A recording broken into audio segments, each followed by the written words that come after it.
think any thinking being would worry and be concerned about what is our role on the planet, and where do we come from, where are we going to go to, and what is our purpose in the in-between time.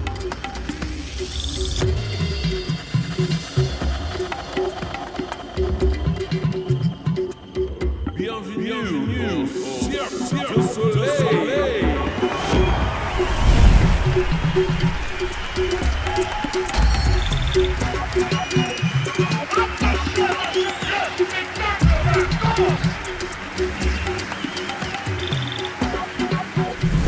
Bienvenue and welcome to Cirque du Sound, a sonic trip brought to you by Cirque du Soleil, where we redefine the boundaries of creativity with some of today's most forward thinkers, doers, and creators. My name is Michel. I'm the creative guide of Cirque du Soleil.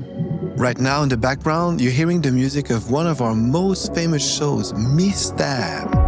And our composers are René Dupéré as the main composer, and Benoît Jutras composed a few tracks of that show. Listen to that beautiful music.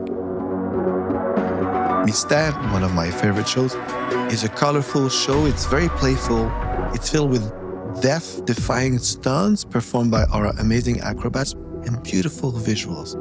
And the music is, as you can hear, is world beat and very rich, very deep, timeless. The name Mystère means mystery in French, and the show, just like our everyday lives, is filled with mysteries.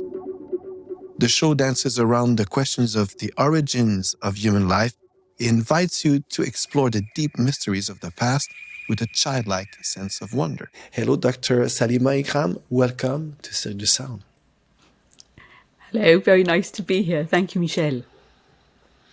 Dr. Salima, you're really well established in the world of archaeology, specifically Egyptology. You've written research papers and you've been featured in a lot of documentaries on Netflix, the BBC, the Discovery Channel, and so much more. You spend most of your life living in the past, trying to uncover all the secrets the ancient Egyptians left behind. So before we get into the origins of life and all those ancient secrets, I have to ask you, what made you interested in studying Egyptology in the first place? I'm afraid I don't have a very noble response to that. What just happened was that when I was a child, when I was 9 years old, I fell in love with ancient Egypt, first by reading a book and then by visiting Egypt. And I never fell out of love.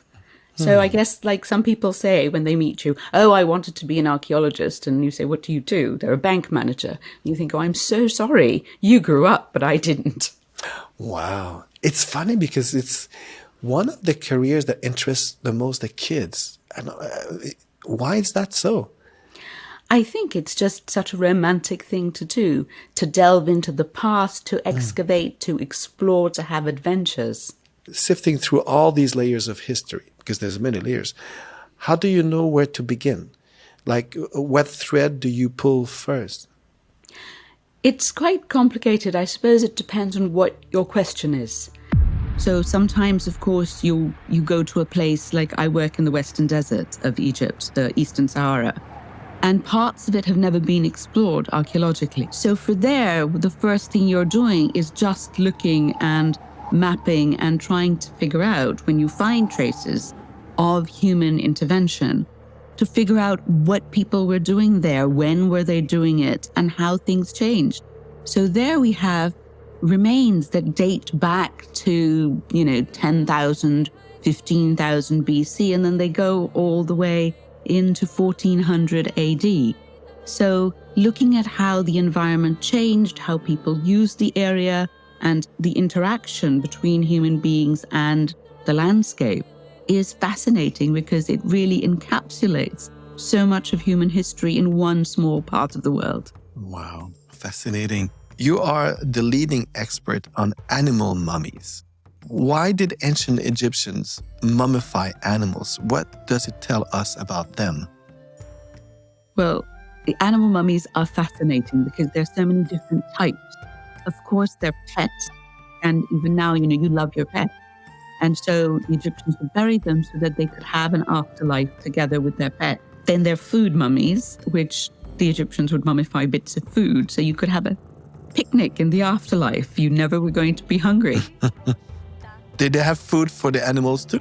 Yes, there were cats that were buried with little saucers of milk and dogs that had food put before them. Really? Wow.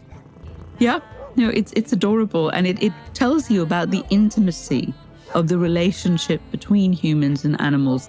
And of course, the ancient Egyptians believed that animals had souls. And then the more common animal mummies that we have actually, or not common, we have more of them, sacred animals. The idea was that each god had a totemic creature, and the spirit of the god would enter into the body of one specially marked animal. And then during that animal's lifetime, it would be revered as the god. It would have oracular power. Priests would interpret what, if the animal bent its head, how it made a noise, whether it swished its tail, any of these things. And upon its death, it would be mummified, and the country would go into mourning, and there would be a big procession and a burial. Really? And then the spirit of the god would enter the body of another similarly marked animal, and the cycle would be repeated. And what would be the signs that would tell people like this animal is the chosen one? I think sometimes it would be the markings on the animal, or maybe there would be a certain, there would be a storm or some sort of natural phenomenon that was extraordinary that would give a sense that maybe this is the place where this animal is. Wow. It's so theatrical. I mean, an animal dies and a whole country, a whole kingdom is mourning. Yeah. Wow. It is. And then, of course, the last and most common kind of animal mummy are votive offerings. So, and sometimes you go to a church and you light a candle and your prayer goes up in smoke. The Egyptians believed in the long term. So they would take an animal, supposing for the cat goddess, and they would sacrifice it and have it mummified. And so that would be a perpetual prayer for that person in front of the goddess.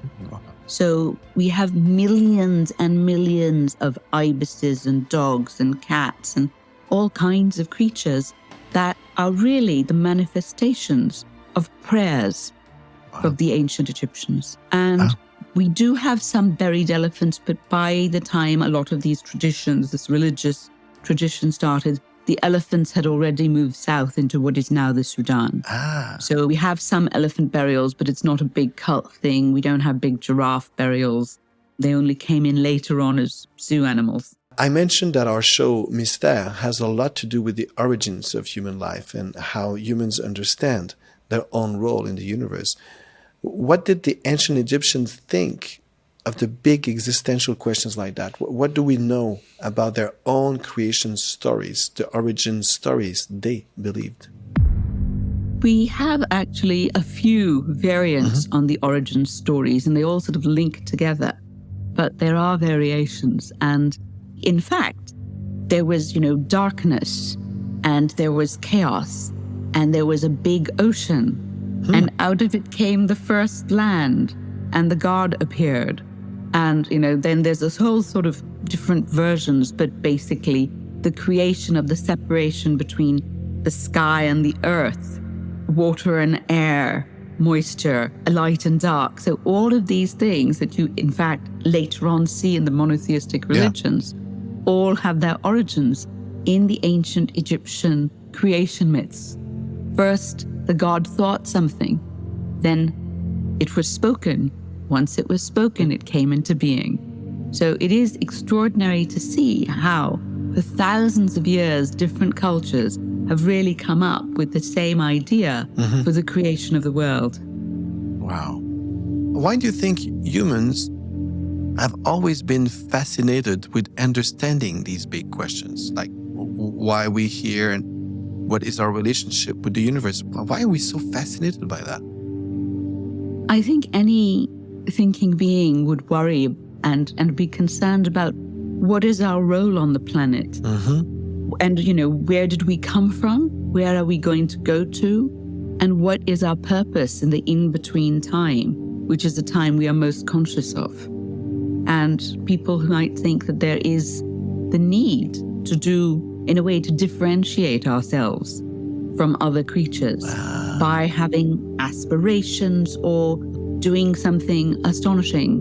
And I think that is where so much human creativity comes from. I think it's a deliberate, that's the creativity that we have is a deliberate answer because we are trying to leave something behind. Or even whether it's creativity for technology, it's trying to improve things. And that you get to some extent in the other animals. But doing something that is aesthetic, something that is beautiful, purely for delight and pleasure, is something that seems to be, so far, uniquely human.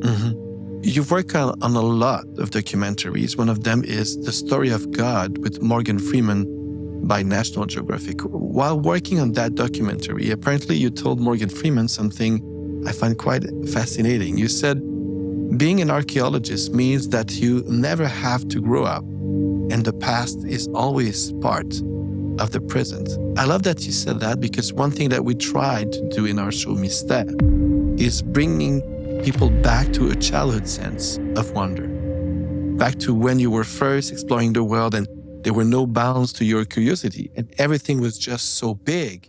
It seems to me that you approach your work with that same wonder, that sense of fun and exploration. I'm looking at you, you have a big smile, your eyes are shining when you speak about your work. So that sense of fun and exploration that we all had when we were children, how do you cultivate that? I have to say that I'm lucky because of what I'm looking at. Everything is always a new discovery. It is interesting to find things out. I think one can be an archaeologist if one has a lot of curiosity. Yeah. And it is a wondrous thing. And ancient Egypt is an extraordinary civilization. Whether it is you're looking at something minute, like model vessels that they make, or whether it's something as awe-inspiring as the Great Pyramid, which is still yielding up new secrets to us. Only yesterday we found out that there was a new big room over the entrance that no one had dreamt of. And when you think of the kind of brains and technology that the ancient Egyptians had, it is mind-blowing. It's really extraordinary that they could do this kind of stuff and that they could be so creative as well as technical, as well as having a sort of religious and metaphysical reason for doing a lot of what they did. Wow, that's amazing. I heard that you accomplished your dream of skydiving over the pyramids. That's amazing. Can you tell us about that? Well, I had always wanted to skydive, and I had a bad fall, and I've had a lot of operations, and I kept thinking, oh, will I ever get to skydive? And then, just by chance, I found out that there was a skydiving event over at the pyramids, and a dear friend of mine, Katya, who works at the Brooklyn Museum and is a skydiver, said, it's happening, I'll give you the contact. And so this was my first and so far only skydive. But it was in tandem with the delightful, magnificent Paul. And it was magic. Wow. It was just magical because I thought I might be terrified. And the first minute of being, falling out of the plane, there was a second of, and then I saw the pyramids. And then suddenly it was just like fantastic. And even the free fall bit, watching them. And then we got to do the manipulating with the parachute. And one could understand so much more about how it was all laid out. Mm-hmm. And, you see photographs, but it's not quite the same. And then just being in the air so free and being able to fly is one of my dreams. It was just the best thing ever. I have a question because you so often in your life, in your professional life, you look at objects and imagine a story. Do you have, when you go in someone's house, like my auntie Pierrette, you open the drawer. There's always a drawer with a lot of little objects that you don't know where to put. Do you have the reflex when you see a little object to imagine a story or how it ended up there and what human activity is related to that object or something? Oh, yes. It's a terrible habit. It's really, when I would believe, huh? When you go to people's houses, one is constantly imagining entire life histories, biographies of objects. And of course, I also love going to secondhand stores. Do you? Interesting. So you really imagine the story behind those? Oh, wow. In a minute, I'm going to continue this conversation with Dr. Salima Ikram. She's a professor, archaeologist, author, and the founder of the Animal Mummy Project at the Egyptian Museum in Cairo. Fans go first. Whether it's early access to seasonal deals or pre-sales, pick your tickets before everybody else. Sign up for Club Cirque today, and you'll be the first to hear about access to special events, pre-sales, and discounts. Take a look behind the curtain and enjoy up-to-date news on all things Cirque du Soleil, including shows, artists, and latest innovations. Visit cirquedusoleil.com to subscribe. Here's a clip from our documentary Behind the Curtain of Mystère. In this clip, David Suzuki, who is a famous Canadian scientist and environmentalist, I know you know him, talks about the importance of preserving knowledge. You know, we're worried today that 50% of all animal species may be gone by the end of the century.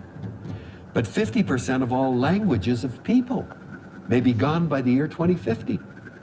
And when you think of the knowledge that's embodied in the cultures that each of those languages have, science will never reproduce the knowledge of indigenous people. And when we lose them, at the rate we're losing them, we lose knowledge that is tens of thousands of years old. And that, to me, is a terrible tragedy.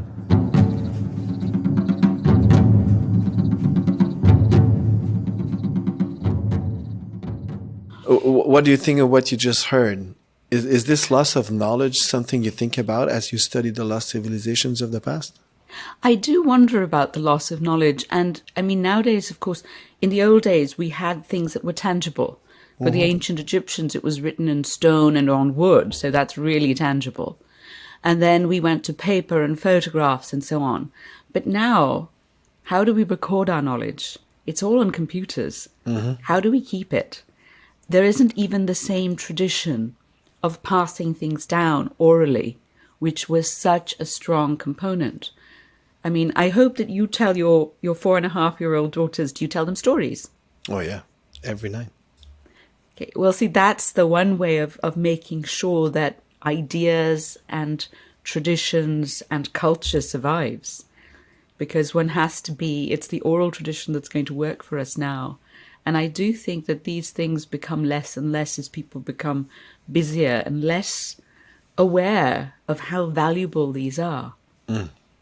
Because I think nowadays people don't understand the importance of history. Universities are shutting down departments.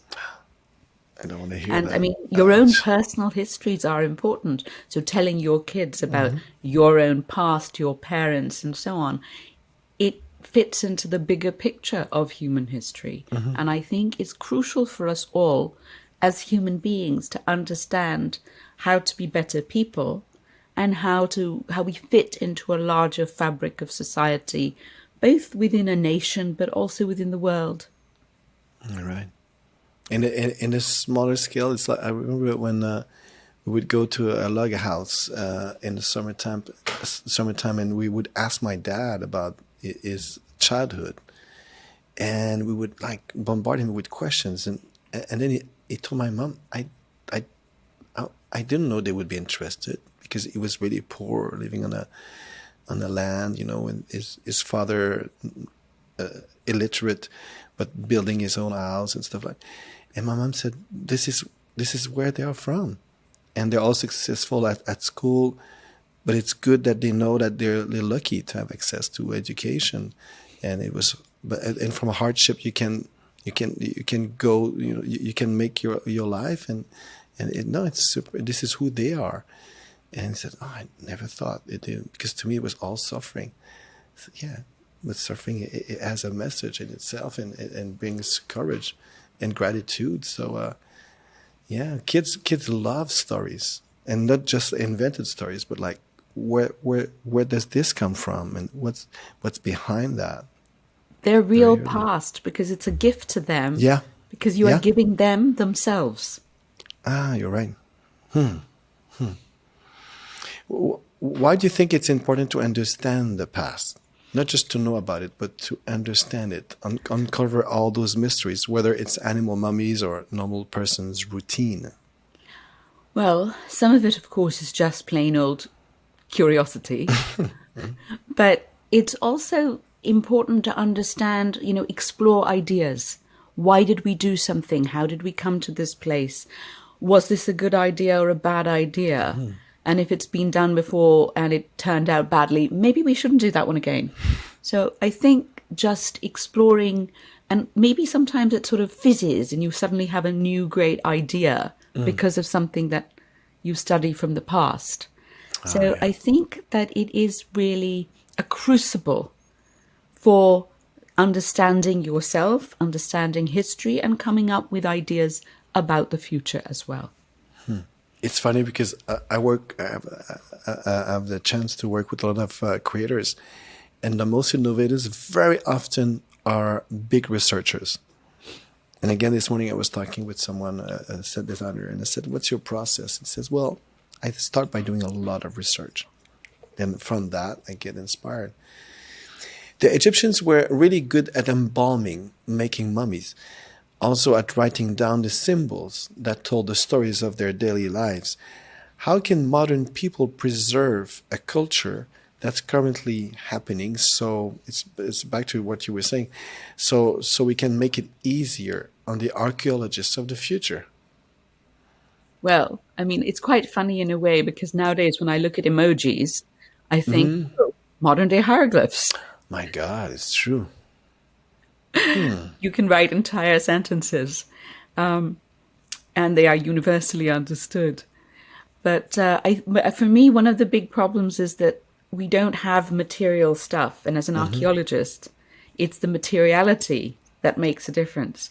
And when you don't have written down things on paper, I keep thinking, how am I going to ever access this? Because already, you have something in Word that was written in 1995 and you need a special program to be able to extract it from an ancient computer.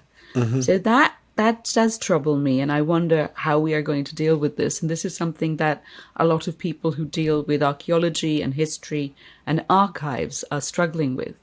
I mean, one wonderful thing, for example, though now is, but that is also a problem, with the Cirque du Soleil, you can record it and you've got television or, recordings, but will we have the ability to access these images because it's also digital? And I don't know if that would be the case because we can still have very old machines that do real film. But what do we do with something that is embedded in the digital world? In the cloud somewhere. Yeah.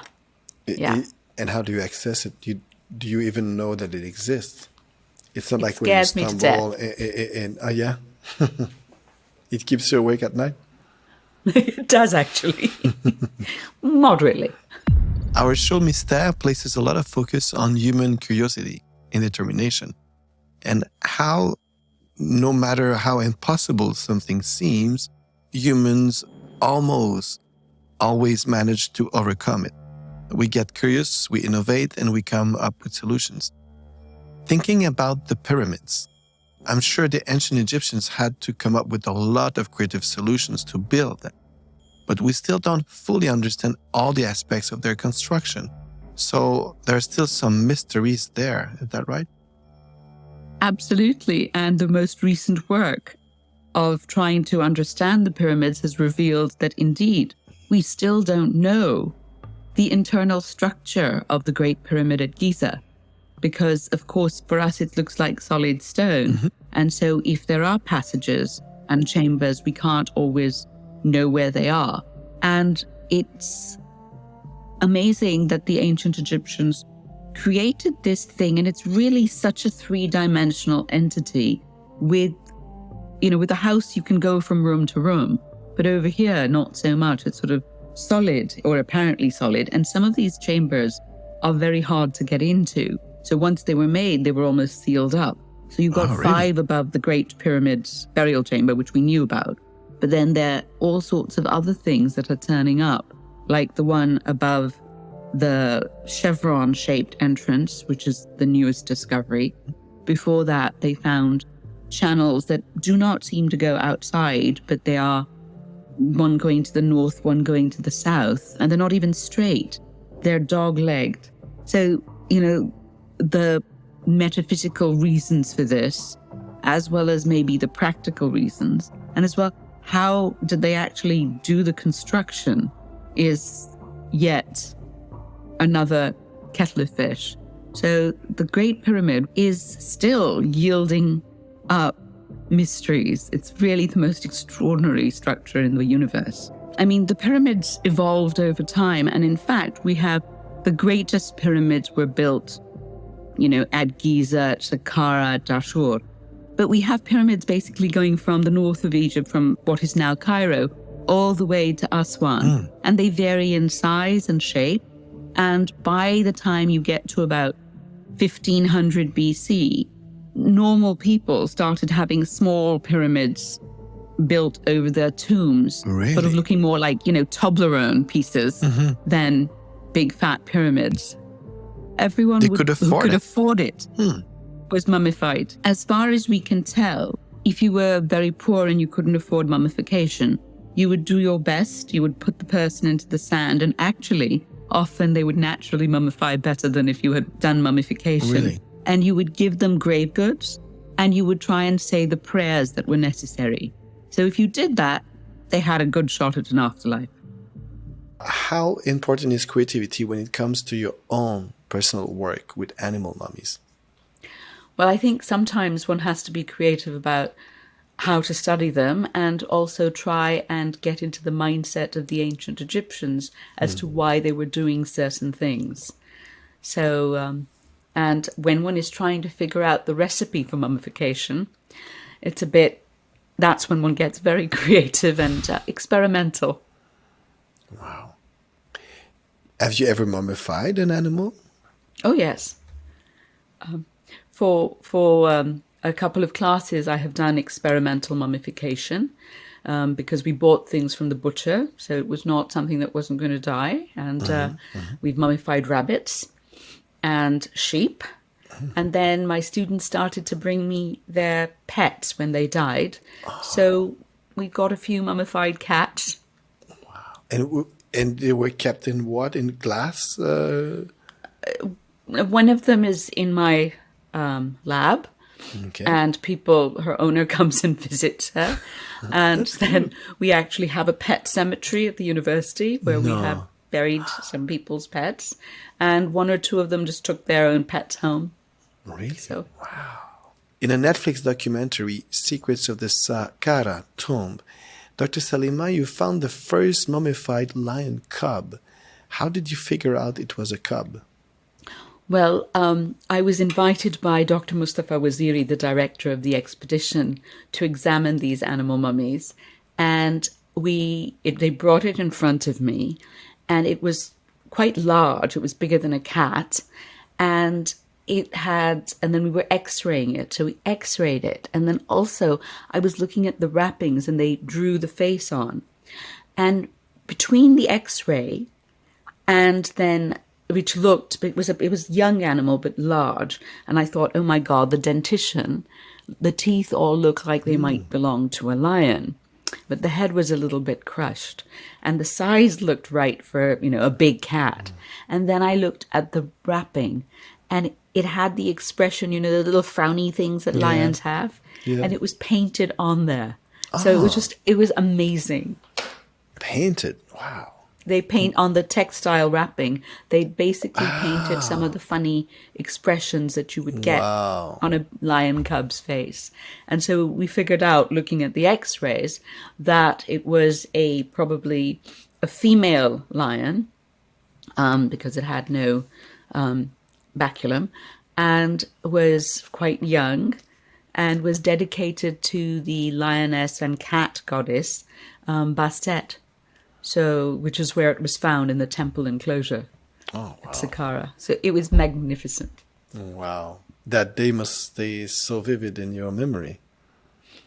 It was fantastic. That moment. What stories do you imagine led to the ancient Egyptian mummifying a cub in particular? It was Well, related to the divinity, right? yeah, I imagine actually that maybe the cub had died, and so it was kept as a temple animal, and then it had died, and so they took it and mummified it and gave it to the goddess as an offering. Because the goddess in her fiercer moments is a lioness, and in her calmer moments is a cat. Really? Oh, I have a few colleagues like that. The Egyptians were very aware of the sort of bipolarity of human nature. It's good. Makes life interesting. I think archaeologists are a bit like our acrobats. They often undergo a lot of strenuous activities in order to uncover ancient truths. You spend days in the desert, maybe even enter unsafe areas, and you risk being exposed to curses and maybe even angering the ancient gods. Why do you risk your life, your present, to understand someone else's past? Well, I mean, I have fallen off a 4-meter high cliff because I was trying to copy an inscription, which was a little bit more exciting than I wanted. But I don't think most of us really believe in any of these curses, No? because I Okay. think, oh, no, we don't. Ah, good, because I would feel a bit scared, personally. think- Because I come from theater, so, my imagination would go a bit wild, like, okay, am I entering this place? And okay, so interesting. So in general, the archaeologists, you don't believe in those curses. No, I think because most of the time we go in with respect. So we are trying to do something that will be positive. Yeah. We don't go in with a malign idea. We're Yeah. not going to be You're méchant. going to steal or something. Ah, okay. Yeah, it makes sense.